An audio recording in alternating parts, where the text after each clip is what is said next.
Welcome to the Lending Forward podcast, brought to you by Atlantic Bay Mortgage Group. This is your home for real discussions about the mortgage and housing industry. Our hosts are here bringing you firsthand accounts every week from people at the heart of the business. And we're chatting with professionals from all corners of the industry as they help cultivate transparency around the future of the industry we love. Together, we are lending forward all we know to you. Thanks for joining us for today's episode. Let's dive in. And we are back with another episode of Lending Forward, and I've got the one and only Barry Habib on with me today. If you have been living under a rock and you don't know who Barry is the CEO of MBS Highway, and he is a wealth of knowledge when it comes to mortgage and housing and economic expertise. So, Barry, welcome to Lending Forward. I'm thrilled to be here with you, Hannah. Great. Well, we had you on our Engaged Speaker Series a couple months ago, and we know that the market can change in an instant. So thank you for coming back on the podcast. But before we dive into all things economics and mortgage rates, I want to check on you. How are you doing? Oh, that's very kind of you. So went through a very rigorous chemo regimen and was blessed that I was able to go through it. It was very, very intense. It was 4.5 months. I look a little different, as you could see, but you look phenomenal. Oh, thanks.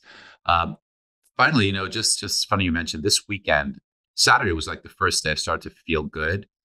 You typically get like a week that you feel good because they're 3 weeks apart, the intervals of chemo, and then it's 5 days of constant infusion of chemo. And so just as you started to feel a little bit better, you got hit again. So this time, not going to get hit again.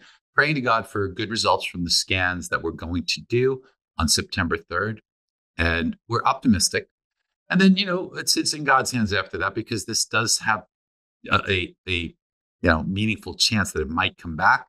Mm-hmm. So I'm researching, trying to do everything I can, maybe radiation, this and that, just in a preventative phase to do everything I can. Right. And meanwhile, I'm just going to live life and try and do good and be happy every day. Right. I love it. I love the outlook. All of us at Atlantic Bay are praying for you. So thank you. We'll support you every step of the way. But I love you guys. You guys are dear friends. And I don't even have words to tell you how much appreciation I have for you. Oh, well, thanks. Well, let's dig into this crazy economy. I want to start with, let's start with inflation. We obviously know that's been a huge concern lately. How do you see inflation trends evolving over the next year or so?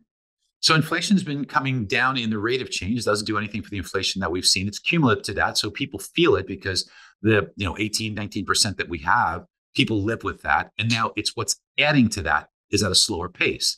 Mm-hmm. And that slower pace is still above what the Fed wants. The Fed has made up this target of 2%. It is not it's not a rationale. It's nothing like that. It goes back to 1996. Janet Yellen, who was not a good Fed chair, not a good Treasury secretary, pressed Alan Greenspan to say, look, if you had to. And he didn't want to. But his words were, if I were forced to, I'd say 2%. But he said, I'd hate to think what would happen if that number got out of this room. Well, guess what? It did get out of the room. And Ben Bernanke started to talk about it. Janet Yellen really hammered it home. And now it's been adopted as you want a 2% target. Whatever. That 2% target is on core PCE, and we're above it. We're at 2.6%, not terribly above it, but above it still. Now, it is going to be stubborn in trying to come down, not because, and this is what people misunderstand, actually the monthly numbers are starting to fall in line, where you're starting to see monthly readings. But in 2023, the monthly readings were actually very low. So when you get a new monthly reading, although it's somewhat benign, it replaces a really low number from 2023. So it's hard to make progress on a year-over-year basis. Eventually we will. You can actually see inflation on a year-over-year basis going up. But focus on the monthly numbers, because I think that'll be true. And the key function here is shelter costs. Shelter makes up 45% of core CPI. It makes up 18% of core PCE. So it's a very big weighting. It's the second largest weighting in core PCE, the largest weighting in core CPI. Shelter, it's got the way the BLS computes it. It has a very terrible lag. They just don't do a good job. They look at an area from 6 months ago and then they forget it. And when they capture that area from 6 months ago, it could have been a lease that was signed 8 months before that. So it's older looking data, it's showing that rents, which represent these big chunks, are going up at roughly 5.2% a year. Yet everywhere else, even the Fed itself, the Cleveland Fed, says 4%. Today we got numbers from Zillow, and Zillow said that we're coming in under 4% at 3.4%. CoreLogic said 3%. Redfin says closer to 3%. So all of these data points are saying the real number is, let's call it somewhere between 3 and 4. But yet at 5.2%, when you do the math, that roughly 2% overstatement or 1.5% overstatement of inflation means what the Fed's looking at is numbers that are old numbers for what the inflation is. And we're probably a lot closer to that 2% target, or at the 2% target, if we took today's numbers into account. Right. So I think, to answer your question, inflation will get there, but the Fed is not going to necessarily just look at inflation, because the Fed has two mandates. The Fed has inflation, and then they have the mandate for what they call maximum employment. So they want, the words are price stability, which they've made up to be 2%, and maximum employment. What does that exactly mean? Hard to put your finger on it, but we have seen that unemployment rate jump much higher, as you know. Yeah. And that was going to be my next question was, what do we kind of expect the Fed to do in the next couple of months? Especially, I mean, an election is coming up. We've heard about some rate drops. What are you kind of expecting them to do in the next, couple months, rest of the year? Well, the Fed's got to cut rates. They're behind the curve, meaning the economy is already tilted lower and the Fed's still here. So the curve is here. The Fed's behind it. They've got to catch up. Now, they're in what's called a very restrictive policy. So what does that mean? Roughly, for all intents and purposes, let's say the Fed funds rate, it's between 5.25% and 5.5%. That's their target range. So it's 5.375. So let's call it 5.4. But yet, the rate of inflation by their own measurement, which is lagging, which we know it's lower because I just explained to you, that's 2.6.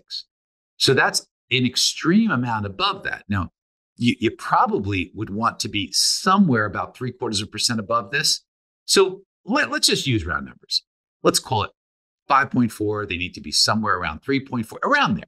Yeah. They're roughly 2% above. So I could see about 200 basis points or a 2% over time decrease in the Fed funds rate. Now, that's assuming that inflation doesn't continue lower or the economy doesn't get worse, because then they're even further behind the curve. You see why it's behind the curve? Because they're constantly trying to catch up. They did the same mistake using the same shelter numbers that lag when they let inflation get out of control. Inflation was doing this and they waited.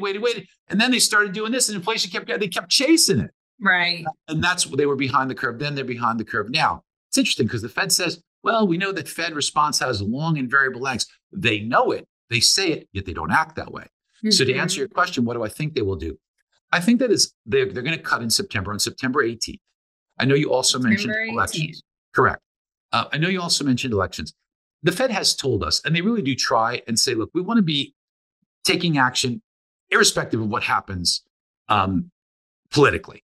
Right. I think they really want to do that. So I think that the Fed's going to try and do whatever they need to do without what it would have a bearing or not on the election. Plus, if the Fed cuts rates in September, even if it's aggressively, what do you have? You have 6-7 weeks or so before election. A Fed action of 1/4 or 0.5%, it's not going to change anything in the economy. So it's not going to do anything. The one thing it might do is it may or may not, there's conflicting information, help the stock market. Okay. A lot of times when the Fed begins a rate cutting cycle, believe it or not, the stock market actually starts to do worse. Historically, doesn't mean it'll happen. But sometimes the stock market could react favorably to Fed rate cuts. So, a happier stock market could, in history, it is one of the points that goes towards the incumbency being happier, okay, or better. A very bad stock market is one of the many points that goes into consideration of the incumbency, the voters not being as happy. So just one of many points to consider. Okay. But back to, what does the job numbers do? What does that mean for the Fed? What does it mean for the economy? I think that while it may not move up in a straight line, I think the unemployment rate will move higher. It's a surprise to many Fed members because, look, just back in June, when the Fed was asked, where do you think the unemployment rate will be? There's 19 Fed members that anonymously told us 16 of the 19 Some of them said 3.8, some said 3.9, some said 4, some said 4.1. That's 16 Fed members. Only 3 Fed members thought it would be higher than 4.1. And here we sit at 4.3, right? So I have to think that a lot of these Fed members are starting to say, maybe the economy is worse than what we thought. We probably need to be careful not to induce a really nasty recession, because if that starts to happen, that unemployment number starts to get out of control. And then it feeds off itself. The reason why the unemployment rate is so important, because if you don't have a job, well, then you're not going to spend. And if you don't spend, the economy gets worse and worse and worse. And as businesses get worse, they lay more people off. The unemployment rate goes up, less people spend. So it's a vicious cycle that can continue. So they don't want to let that genie out of the bottle. So I think they will start cutting. Now, when they do, what does that mean for us? Mortgage rates, housing. That was going to be where I was going. What does that mean for us? So, you and I are right along the same path, right? So, we're right along the same lines where we're thinking about transitioning to labor and now transitioning to what it means for us, mortgage rates and housing. I think that this means that there's a big opportunity. I do believe that as inflation comes down, as the economy continues to show some signs of slowing, and as the Fed gets more accommodative, I think that historically, and things can change, right? But historically speaking, we should see mortgage rates decline. And they will decline for 2 specific reasons. One is that a big influence on mortgage rates, while they don't follow exactly the 10-year Treasury. If you look at some historical levels, it would be reasonable to think that the 10-year Treasury, currently in 3.95-ish as we record, could get down to 3.25, and even less. Could it get down to 3 or 2.75? I don't rule that out at all, depending on how we see the unemployment rate go, how we see the job numbers go, how we see the economy slow, and inflation should be slowly but surely more cooperative. I don't rule that out. I think those are reasonable numbers. But even at 3.25, currently, if the 10-year Treasury would drop to 3.25, that would probably push mortgage rates to teetering 6%, maybe below 6%. But there's another aspect, and that is called the spread. If you take the 10-year Treasury and mortgage rates on a historical level, it's been about 1.75%, 2% between the two. But as mortgage rates have escalated so much, part of the value of a mortgage is something called servicing value. And servicing value is highly dependent on how long that servicer holds the mortgage, holds the servicing value. The mortgages are all sold, but holds the rights to the servicing, because the longer they hold the rights, the more fees they collect. The lower interest rates are, the less people would refinance. But when rates get above 7.5 or so, the chances of that refinancing are likely, because all you need is a little drop, and a drop is likely. People are probably going to be, and you're going to see a big boom in refinancing upcoming.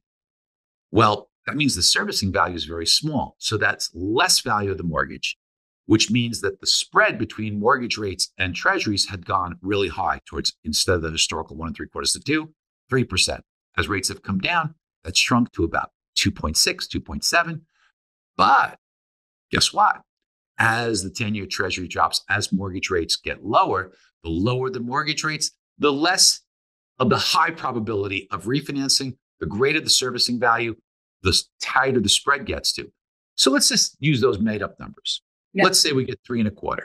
And let's say that servicing even modestly shrinks to 2.5, right? I'm sorry, the spread shrinks to 2.5. That puts mortgage rates at 5.75. So now let's transition to your other question, right? So we all want to know, what does this mean for housing? Is housing a good investment, right? I think it's such a great investment now because of a couple of things. Number one is that there's just not enough supply and too much demand still, just based upon demographics. But the other aspect is that according to the National Association of Realtors, you drop rates 1%, our scenario would be around a 1% drop in rates, or so around there. Well, 5 million more people become eligible. Of course, not all are going to be buyers, but even a small portion of those 5 million become buyers in this tight inventory environment. It means tight inventory becomes tighter. It means there's less choices, but it also, most importantly, means prices will move higher. In that scenario, you want to take advantage of that and be a buyer now before you get that upward surge, as opposed to waiting and pay the piper. If you do the difference, in the next year, I think prices will rise about 5%. Even on a $500,000 home, 5% rise in prices means if you waited a year, you'd probably pay $25,000 more. Or if you buy today, you'd make a profit of $25,000. Now, if you paid the higher mortgage rate for a year and then paid the cost to refinance, maybe that costs you $4,000 or $3,000. So you make a $25,000 profit, a $4,000 expense for the higher carrying cost and for the refinance cost. Well, that's a pretty good trade, in my opinion. So I think this is an opportunity right now, based upon just the basics of supply and demand and the likelihood that lower rates will bring in a lot more buyers to even tilt the supply to tilt the amount of demand even greater. Do you see an influx of real estate investors coming back into the market just based on, this data? It's interesting because the amount of real estate investors have been relatively stable. It's about 1 out of every 6 or 7 transactions is a real estate investor. And at one point in time, it got as high as 1 in every 5. But we are seeing that relatively stable. Right now, it's about 1 out of every 7. About 14%, 15% are real estate investors. And that has been somewhat in the range of where we've seen as what you'd call as close to a word like normal. Do we have a normal now, Barry? I don't know. But I do believe that's been relatively stable. Let's put it that way. I got it. So yeah, I heard a stat a long time ago, or not a long time ago, but a while ago, where it was talking about how people who bought in 2020 when the rates were super low were actually regretting their decision because they had to put so much money down and they were up against all of these other buyers. Do you foresee like another type of environment like that where we're now paying $30,000, $40,000, $50,000, $100,000 over asking if the rates come down? Are we headed into something like that? I'm not so sure that we'd have that type of a frenzy because lower rates brought people in. But by the way, to your point, those people that purchased 4 years ago, had they even had spent a significant amount over asking price, I think by now they probably have done very well because values so much. So while they may have regretted it initially and had a little bit of buyer's remorse, I think that by now they're starting to look back and say, "Wow, I did pretty darn good." So they were proven to be good decisions. Yes. Today, boy, we'd have to see rates drop rather significantly to get that type of an imbalance. Plus, remember that new construction was shut down for like 7 or 8 months, and that shutdown exacerbated the low supply problem. So I don't see that type of, you never want to say never, right? Because we never saw what happened in 2020 happen, so things can happen, but I wouldn't put it as a high probability that you'd see that type of imbalance. But still, there is an imbalance. There is more inventory. A lot of people say, "Oh, there's been a buildup in inventory," but let's remember the buildup in inventory. Let's take it in perspective. As a nation, we're still well below. Approximately 29% is the number below inventory at the same period of time pre-COVID. So the last data we got is July of 2024. So we look at July of 2019 as a measuring point because you want to look at the same time of year, right? Because there are seasonal fluctuations. Inventory always goes up during the summer. And the reason for that is because of schools. If you are a parent, you want your kid to start at the beginning of the school year. So depending on what year, they're going to start August, September. So you think about that. I got to put my home on the market, right? Like probably, May, June, July to get it sold so I can move into my house and be there August, September for the school year, right? Right. So you always see these peaks and then there's a trough later on. So it's a normal wave. When we are looking at inventory levels from 2019 as a nation, we are 29% below today, below where we were pre-COVID, yet our population has risen. So less inventory, more people in the last 5 years. Okay, that's one thing. And when we also hear people talking about inventory buildup, it is true. It has built up, but from very low levels. Even if you look at July 2023, yes, inventory is higher.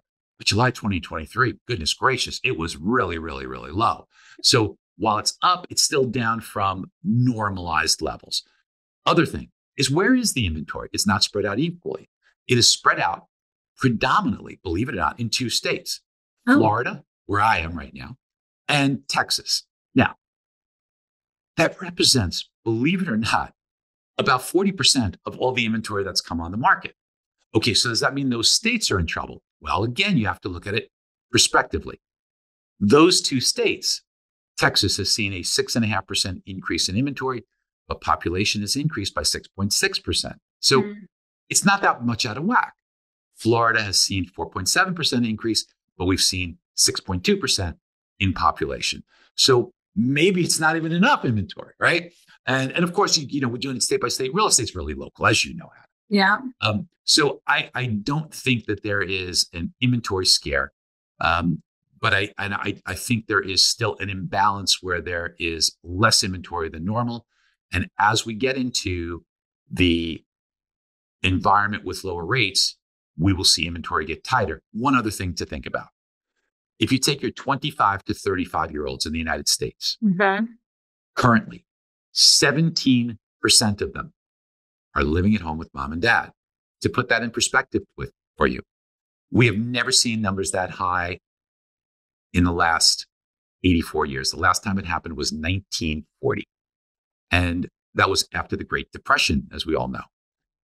There was a housing boom after that because as things normalized, those people said, I don't want to be living with mom and dad forever. It's not a good look.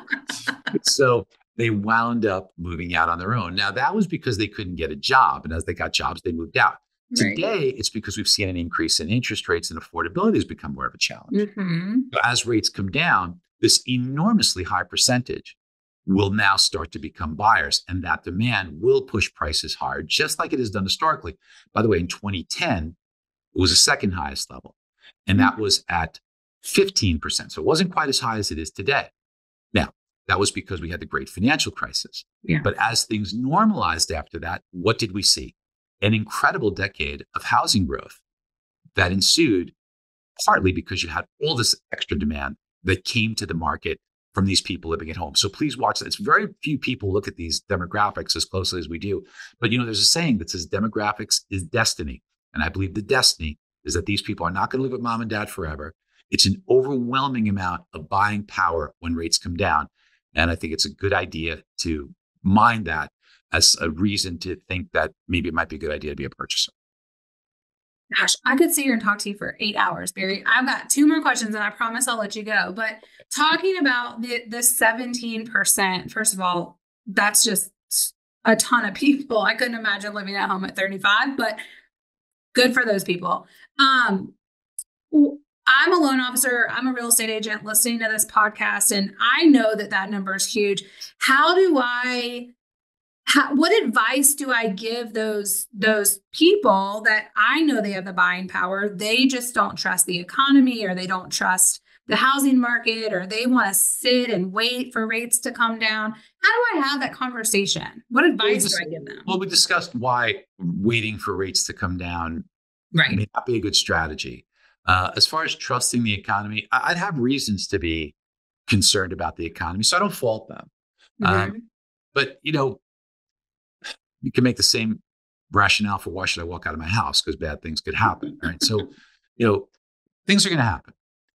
It should be noted that homeowners have a net worth that is 40 times greater than a renter, 40. Okay, 40. And when you look at net worth in the United States, 2/3 of all net worth has come from home equity. Think about those two statistics. And what it does tell you is that over time, home ownership has proven to be one of the most important wealth creation tools. So while there is no guarantees in life in anything, and while there are things that can and will go wrong, if you look at things over time, it does appear that it is a very wise decision to be a homeowner as opposed to a renter for so many different reasons. We can include tax deductibility. We can include that you fix your payment.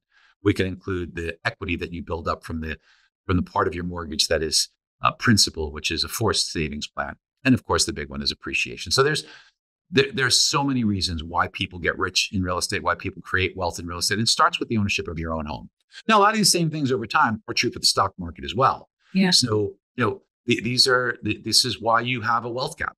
The wealth gap is, predominantly created because, people who don't have real estate and who don't have stocks over time historically have fallen behind. So I encourage people to look at those things.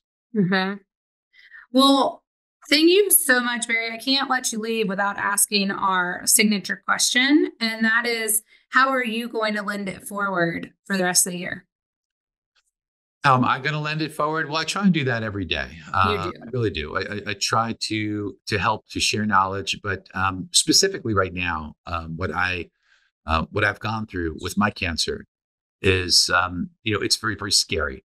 And when I first was about to start chemo, there was so little out there to help me to understand what I was about to experience or to give me tips.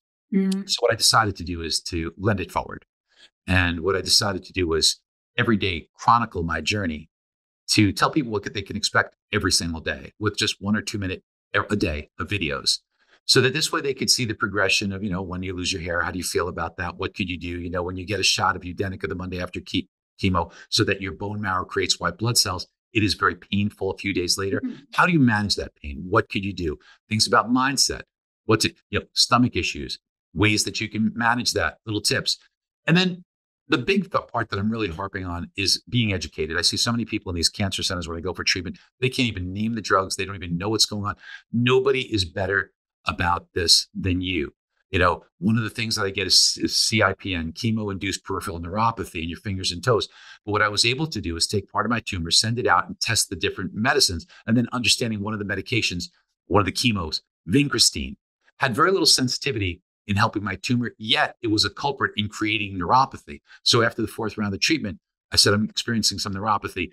Here's the test. It's not sensitive. Let's stop the vincristine portion. So of the 6 cancer drugs I was getting, that one was eliminated. And while I still have some neuropathy, I stopped it. Some people suffer with this. So things like this, It's the education, what to do, making a list of how you would present this to get other opinions, keeping all your scans in one, but all of the things that people should be doing.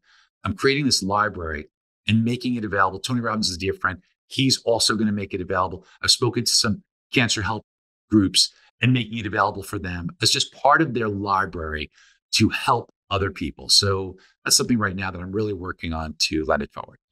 That is amazing, Barry. You're a true inspiration. And we are so grateful to be able to call you a friend.